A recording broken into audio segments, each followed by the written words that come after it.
Thomas, your company produces these antimicrobial coating. Tell us what it is and how does it work? Train stations and interchanges.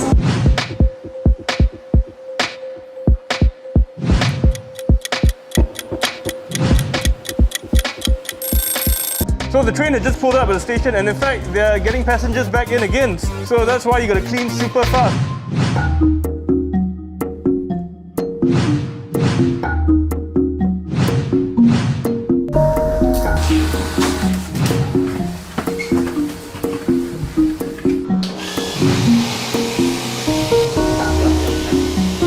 So for those trains that we disinfect inside the depot, right, we are using the antimicrobial that is long-lasting. This coating works by basically anchoring active disinfecting compounds onto surfaces using this silane chemistry, which functions to promote adhesion between two dissimilar materials.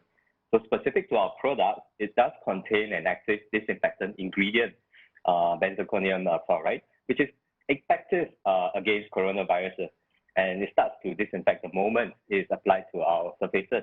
So things get a bit more interesting when the coating dries up, because that's when the molecular long chains of nano-sized needles are formed.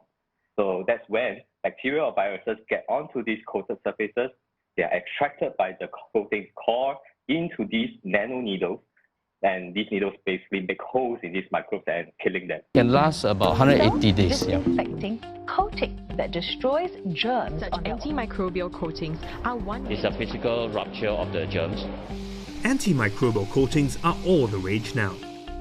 They're applied on areas like our HDB lift buttons and ATM machines. And during the circuit breaker period, they've been progressively applied to the interior of trains and buses.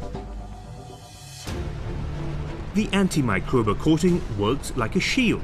When in contact with bacteria and viruses, it draws them in. The compounds puncture their membranes, killing them. For some answers, I'm meeting Dr. Thomas Tay from jMedGuard, one of the companies that produces antimicrobial coatings. He's the man in charge of developing these products.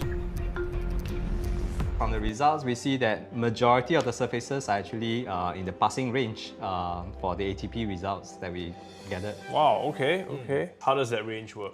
So in a typical setting, under 80 will be considered clean.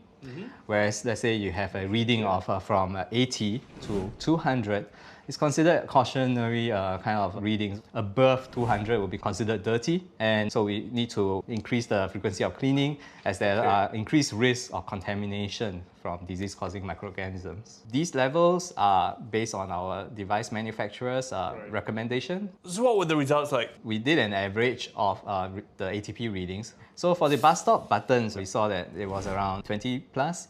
And for the bus windows, we see around 20, and same goes for the bus hanging handles, we saw about 20 as well. Which means that those are pretty clean surfaces, those are pretty clean. Less than 30, in fact, would be what the healthcare hospitals they are looking at.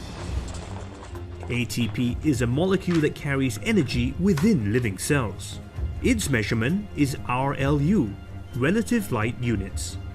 The higher the RLU, the more the volume of microorganisms found on a surface.